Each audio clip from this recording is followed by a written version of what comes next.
며칠 전에 우리 교회에서 심우하던 지금은 서울에서 사역하고 있습니다마는 전사님 한 분이 저를 찾아뵙겠다고 연락이 왔어요.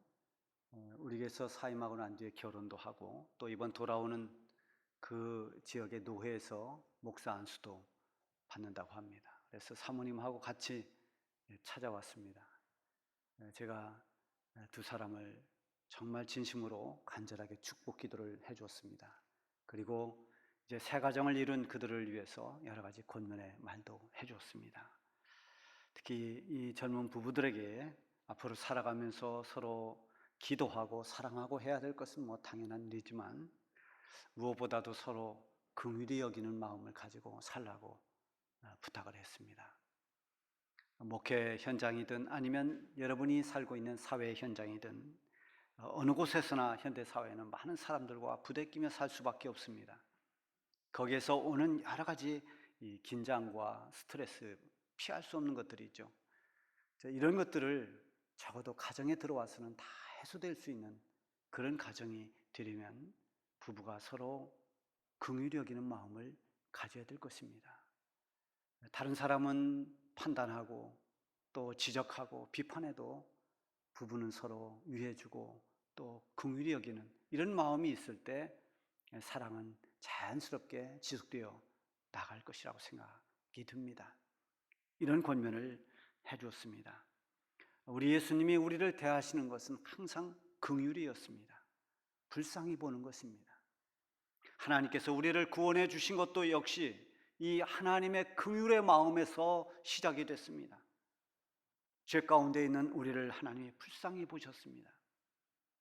그리고 그 긍휼로 우리에게 은혜를 베풀어 주셨고 그 은혜를 힘입어서 우리는 믿음으로 말미암아 구원을 받았습니다. 에베소서 2장 4절부터 5절 말씀에 보면은 긍휼이 풍성하신 하나님이 우리를 사랑하신 그 큰 사랑을 인하여 허물로 죽은 우리를 그리스도와 함께 살리셨고 너희는 은혜로 구원을 받은 것이라 이렇게 말씀하고 있습니다. 우리 교회는 지난 한 주간 동안 가을 새벽 기도회를 했습니다. 오늘 이 복음 축제를 준비하면서 먼저 우리에게 있어야 할 것이 무엇인가? 물론 열심히 전도하는 것도 반드시 해야 할 일이지만 우리가 먼저 건강한 그런 영혼, 우리의 몸과 영혼이 치유되고 회복되는 여기에 초점을 맞췄습니다. 그래서 예수님의 치유의 사역이 많이 있는 마가복음을 본문으로 선택을 했습니다. 말씀을 듣는 성도들이 은혜를 받기 위해서는 말씀을 준비하는 설교자가 먼저 은혜를 받아야 한다는 생각 때문에 그 말씀을 묵상하고 또 묵상하면서 저도 많은 은혜를 받았습니다. 말씀을 준비하면서 다시 한번 예수님의 마음을 읽게 되었습니다. 예수님은 병든 자, 그리고 소외된 자, 믿음이 없어서 연약한 자, 두려워하는 자, 이런 자들을 비판과 정죄의 눈으로 보지 않고 그들을 긍휼과 사랑의 눈으로 봐주셨습니다. 언제나 하나님의 눈은 긍휼을 가진 눈이었습니다. 우리 교회가 가끔 1년에 한 번씩 부르는 이달의 찬양 가운데 주만 바라볼지라 라는 찬양이 있습니다. 저도 이 찬양을 참 좋아합니다만 그 가사에 보면은 하나님 사랑의 눈으로 너를 어느 때나 바라보시고 하나님 인자한 귀로서 언제나 너에게 기울이시니 어두움의 밝은 빛을 비춰주시고 너의 작은 신음에도 응답하시니 너는 어느 곳에 있든지 주를 바라고 주만 바라볼지라. 그야말로 우리가 언제 어느 곳에 있든지 어떤 상황에 놓여 있든지 주님을 믿음으로 바라보면 나를 바라보는 주님이 내 기도에 귀를 기울여 주시는 그 주님이 얼마나 긍휼이 풍성한지를 깨닫게 됩니다. 주님의 눈은 긍휼의 눈입니다. 구약 성경에 보면 이스라엘 백성들이 하나님 앞에서 계속해서 범죄합니다. 그들을 용서하고 다시 세워놓으면 또다시 범죄합니다. 그럼에도 불구하고 하나님은 그들을 버리지 않았습니다. 그들을 진멸시키지 않았습니다. 하나님의 긍휼 때문입니다. 호세아 선지자가 외친 하나님의 말씀입니다. 에브라임이여 내가 어찌 너를 놓겠느냐? 이스라엘이여 내가 어찌 너를 버리겠느냐. 내 마음이 내 속에서 돌아서 나의 긍휼이 불붙듯 하도다. 하나님이 이렇게 불순종하고 타락해가는 이스라엘 백성들을 보면서 몹시 화가 나고 진노해야 할 터인데 그들을 보는 하나님의 마음은 너무나 불쌍히 여기는, 이 긍휼이 불붙는 것처럼 그렇게 불쌍히 여기는 마음이 내 속에 있다고 하나님께서 말씀하십니다. 다윗도 시편에서 이렇게 고백합니다. 주여, 주는 긍휼히 여기시며 은혜를 베푸시며 노하기를 더디하시며 인자와 진실이 풍성하신 하나님이십니다. 에레미야 선지자도 고백했습니다. 여호와의 자비와 긍휼이 무궁하심으로 우리가 진멸되지 아니함이니이다. 하나님, 이 백성이 하는 것을 보면 마땅히 진노를 받아야 되고 진멸될 수밖에 없지만 우리가 진멸되지 않는 것은 여호와 하나님의 자비와 긍휼이 무궁하시기 때문입니다. 이렇게 고백했습니다. 그렇게 긍휼이 풍성하신 하나님, 긍휼이 무궁하신 하나님이 그 긍휼로 지금 우리를 대하고 있는 것입니다. 오늘 본문 말씀에 보면은 대비되고 있는 두 부류의 사람들이 등장합니다. 한 부류는 세리와 죄인들입니다. 우리가 죄인들이다 그러니까 이 사람들이 사회적 범죄를 저질러서 감옥에 가야 하는 그런 사람들로 생각할지 모르겠습니다만 그런 의미의 죄인들이 아닙니다. 어쩌면 이 사람들은 바리새인들의 시각에 볼 때 죄인들입니다. 율법을 준수하며 살지 못하는 사람들, 그래서 천한 직업을 가졌거나 예를 들면 세리나 목자나 또는 행상인들이나 다 이 사람들을, 이런 직업을 가진 사람들을 죄인이라 그랬습니다. 또는 하는 일이 불의하거나 또는 소외되고 연약한 그런 약자들, 이런 사람들도 죄인 취급을 했습니다. 그리고 또 한 부류가 나오는데 이 또 한 부류는 바리새인과 서기관들입니다. 이들은 율법을 철저하게 지키는 사람들입니다. 그러면서 대단한 자부심을 가지고 스스로를 구별된 사람으로 생각하며 사는 사람들입니다. 율법에 있는 거기다가 더 많은 복잡한 조항을 많이 붙여서 그것을 지키지 못하는 사람들을 정죄하고 비판하고 그것을 지키며 사는 자기들을 교만함으로, 우월감으로 특별의식을 가지고 살아가는 그런 사람들이 바리새인과 서기관들입니다. 1절에 보면 어느 날 세리와 죄인들이 예수님 앞에 말씀을 들으러 나왔습니다. 예수님은 이 세리와 죄인들을 받아주셨습니다. 그들에게 말씀을 전하시고 더 나아가서 그들과 함께 음식을 나눴습니다. 이것을 본 바리새인과 서기관들이 매우 못마땅하게 여겼습니다. 2절에 보면 바리새인과 서기관들이 수군거려 이르되 이 사람이 죄인을 영접하고 음식을 같이 먹는다 하더라. 아니, 예수가 그리스도라면서, 메시아라면서 어떻게 저런 죄인들과 같이 상종하는가? 어떻게 저렇게 상종해서는 안 되는 죄인들과 함께 음식을 같이 먹는단 말이냐? 이것은 다시 말하면 예수님에 대한 신성, 예수님에 대한 거룩함, 예수님에 대한 메시아, 이 모든 것을 부인하는 말이고 예수님조차도 정죄하려고 하는 그런 의도인 것입니다. 이때 예수님께서 그들에게 비유의 말씀을 하나 해주십니다. 이 비유는 세 가지로 나오는데 이 세 가지 비유가 다 공통점을 가지고 있습니다. 이야기는 다 다르지만 그 이야기의 공통점은 다 잃었다가 찾았다는 것입니다. 첫 번째는 잃은 양을 다시 찾았고, 두 번째는 잃은 돈 드라크마를 다시 찾았고, 세 번째는 잃은 아들을 다시 찾은 이야기입니다. 이 세 가지 잃은 것을 찾았다는 비유의 이야기 가운데 오늘 본문이 첫 번째 나오는 비유 이야기입니다.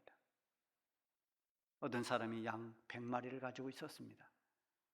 그런데 그 가운데 한 마리를 잃어버렸습니다. 목자는 99마리의 양을 들에 둔 채로 그 잃어버린 한 마리 양을 찾아서 온 곳을 헤매며 다녔습니다. 찾을 때까지 찾았다는 것입니다. 이 팔레스틴 땅의 목초지는 굉장히 험하고 위험한 곳이 많습니다. 그래서 양들을 제대로 살피지 않으면 언제 양들이 다치거나 실종될지 모르기 때문에 목자는 언제나 양에게서 눈을 떼지 못합니다. 그래도 양들이 사라지기도 하고 또 다치기도 합니다. 밤낮으로 목자들은 양들에게 마음을 둡니다. 양들을 살핍니다. 예수님이 이 세상에 오실 때 하늘의 천사가 예수님 오신 소식을 알려줬습니다. 그 소식을 처음 들은 사람들이 바로 베들레헴 근처에 있던 목자들입니다. 성경에 보면 목자들이 밤중에 밖에서 자기 양떼들을 지키고 있을 때라고 기록되어 있습니다. 목자들이 밤에 잠자는 그 시간에 잠을 자지 않고 여전히 그 밤중에도 밖에서 자기의 양떼들을 돌보고 있었습니다. 그만큼 목자는 양들을 돌보는데 최선을 다하는 사람들입니다. 언젠가 유목민들에 대한 이 방송이 나왔는데요. 그 유목민들이 양을 쭉 치는데 그 양 주인이 그 많은 양들의 한 양 한 양을 다 안다는 것입니다. 구분한다는 거예요. 그렇게 많은 양들 다 털이 복실복실하고 그놈이 그놈 같은데 저걸 어떻게 다 구분할까? 저는 도무지 이해가 잘 안 갔는데 그래도 다 기억한다고 그래요. 심지어 이름까지 다 붙여줍니다. 똑같은 양처럼 보이지만 다 나름대로의 양의 특징이 다 있다는 것입니다. 그래서 다 알아본다는 거예요. 목자들에게 양은 여러 마리 중에 한 마리가 아니라 그 양 한 마리, 오직 그 양, 그렇게 양 한 마리 한 마리가 목자에게 소중한 것입니다. 그런데 그런 양 한 마리를 잃어버렸습니다. 99마리를 그대로 두고 잃어버린 그 한 마리 양을 찾으러 다닙니다. 아마 깊은 골짜기도 가보고 또 바위 틈새도 뒤졌을 것입니다. 찾다가 지친다고 포기하지 않았습니다. 포기한다는 것은 결국 그 양을 버린다는 뜻입니다. 목자는 양을 버리지 않습니다. 왜 이렇게 찾을까요? 찾아야 할 가치가 있는 것입니다. 그만큼 한 마리가 귀하고 소중하기 때문입니다. 귀한 것은 절대로 포기하지 않습니다. 예전에는 연필 한 자루가 얼마나 소중했습니까? 그래서 몽당 연필 하나 잃어버려도 교실 바닥을 다 뒤지고 책상 밑을 뒤져서라도 그걸 찾습니다. 요즘에는 몽당 연필 찾는 아이들이 없다고 그래요. 볼펜도 잃어버리면 그냥 잃어버린 대로, 우산도 잃어버리면 잃어버린 대로. 그만큼 많아지고 흔해져서 소중한 줄을 모르기 때문입니다. 아마 소중한 것이라면 그렇게 하지 않을 겁니다. 목자에게 양은 잃어버리면 안 되는 것입니다. 어찌하든 찾아야 하는 소중한 것입니다. 결국 목자는 그렇게 찾다가 잃어버린 양을 찾았습니다. 찾고 난 기쁨을 5절 6절에서 이렇게 말씀하고 있습니다. 또 찾아낸 즉 즐거워 어깨에 메고 집에 와서 그 벗과 이웃을 불러 모으고 말하되 나와 함께 즐기자. 나의 잃은 양을 찾아내었노라. 이 목자는 길 잃은 양을 찾아서 그 양을 어깨에 메고 집으로 왔습니다. 온 사냐를 헤매느라 지친 몸이지만 그 몸으로 찾은 그 양을 어깨에 맸습니다. 노래를 부르며 집으로 돌아옵니다. 그리고 집에 와서 친구들을 다 불렀습니다. 가족들을 불렀습니다. 사람들을 불러 모았습니다. 내가 잃어버렸던 양을 찾았으니 우리 함께 즐거워하자. 그 즐거워해야 할 이유를 이 목자가 뭐라고 말합니까? 나의 잃은 양을 찾아내었노라. 이 비유의 말씀을 예수님이 주신 것입니다. 이 비유의 말씀을 하신 다음에 거기에 있는 사람들에게 이렇게 말씀하셨습니다. 내가 너희에게 이르노니 이와 같이 죄인 한 사람이 회개하면 하늘에서는 회개할 것 없는 의인 99으로 말미암아 기뻐하는 것보다 더하니라. 죄인 하나가 회개하고 돌아오면 하나님은 더 기뻐한다는 것입니다. 예수님께서 이런 비유를 하신 그 비유의 말씀, 그 가르침은 어떤 의미일까요? 먼저는 예수님은 이 비유를 통해서 지금 세리와 죄인들을 정죄하고 있는 이 바리새인들의 정죄의식이 잘못되었음을 깨우치고 있습니다. 이런 양은 세리와 죄인들을 말합니다. 무리에 끼지 못하고 소외되고 버림받는 그 죄인들이라 할지라도 주님은 선한 목자가 되어서 그 잃은 양들을 찾아서 구원하시는 분입니다. 바리새인과 서기관들은 이들을 버림받은 자들로 그렇게 취급했습니다. 저 사람들은 버림받은 사람이다. 더 이상 도무지 소망이 없는 그런 사람들로 여겼습니다. 길 잃고 방황하는 죄인들이라도 버림받고 소망이 끊어진 존재들이 아니라 하나님 품에 돌아와 구원받아야 할 그런 소중한 영혼이라는 것이 오늘 이 비유를 통해서 예수님이 가르쳐주고 있는 것입니다. 그런가 하면 이 비유를 통해서 알 수 있는 것은 우리를 향한 주님의 깊은 사랑입니다. 사실 넓은 의미로 보면 여기 말하는 죄인, 세리, 이 사람들만이 죄인이 아니라 우리 모두가 하나님 앞에서 죄인들이었습니다. 하나님 앞에서 죄인이 아닌 사람이 없습니다. 스스로 자기가 의인 될 수 있는 사람은 이 세상에 단 한 사람도 없습니다.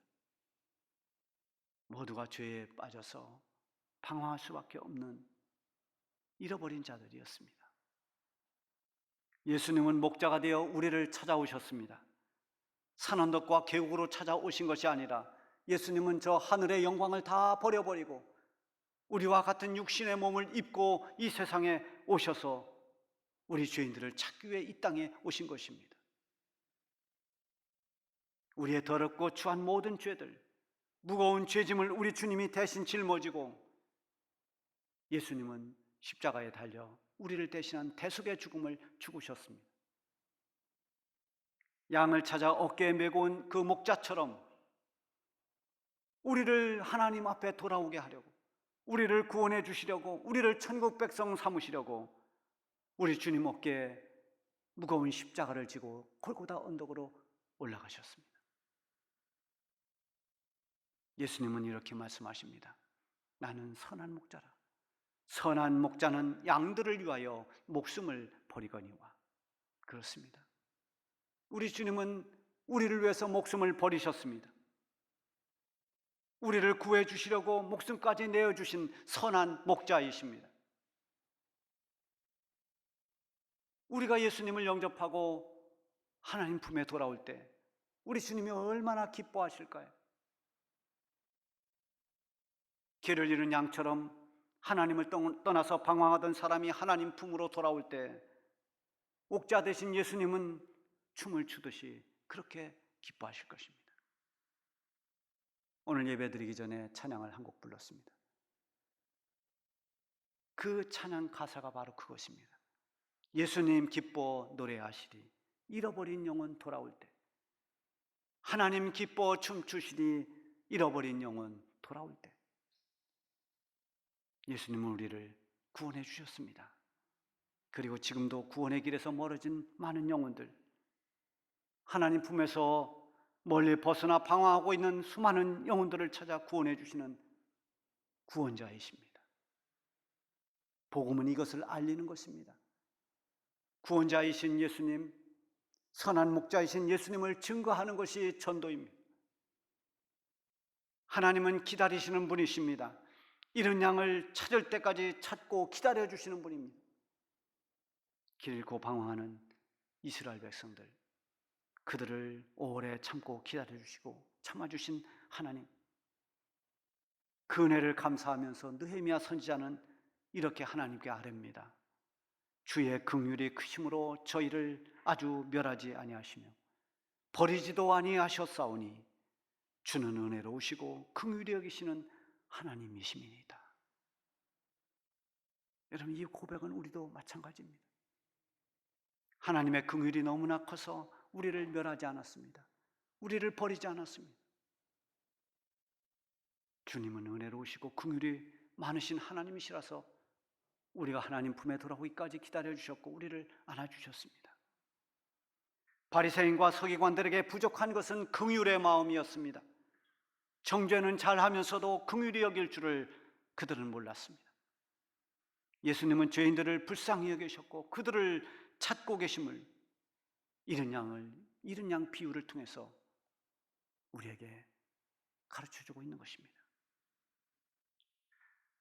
코로나 전염병이 시험의 바람이 되고 풍랑이 돼서 믿는 자들을 뒤흔들었습니다. 우리가 상상하지도 못했던 대면 예배가 중단되고 슬그머니 영상의 편리함이 예배의 자리에 파고들어왔습니다. 영상 예배를 통해서도 온 마음과 정성을 다해서 예배드리는 사람들이 있습니다. 영상 예배를 집에서 드리면서도 믿음을 굳게 지키는 분들도 분명히 있습니다. 그러나 수많은 사람들이 안타깝게 집에서 하는 영상 예배를 드리면서 점점 하나님으로부터 멀어지고 믿음의 자세가 흐트러지고 영적으로 약해졌습니다. 심지어 믿음을 버리고 하나님의 품을 떠난 사람들도 수없이 많습니다. 코로나가 들이닥치면서 영상 예배로 전환되면서 한국교회 크리스찬들의 수가 놀라울 정도로 줄어들었습니다. 우리 교회도 코로나 이전에 주일 예배가 이 성전에 가득 찼습니다. 출석 인원이 1,000명에 다가갔을 때 코로나가 터졌습니다. 여러분, 우리가 현실로 느끼는 것처럼 아직도 회복돼야 할 분들이 많이 있습니다. 다시 힘을 얻어야 될 사람들이 얼마나 많습니까? 이른 양처럼 교회 밖에서 서성대고 있는 분들도 많이 있습니다. 그러나 하나님은 긍휼의 하나님이십니다. 오래 참고 기다려주시는 하나님이십니다. 우리 주님은 지금도 이른 양을 사랑으로 찾고 계십니다. 그리고 이른 양이 돌아왔을 때, 찾았을 때 나의 이른 양을 찾았노라, 내 잃어버린 양을 찾아내었노라, 이렇게 기뻐하며 좋아하시는 선한 목자가 우리 주님이십니다. 여러분, 우리의 주님의 기쁨이 될 수 있기를 바랍니다.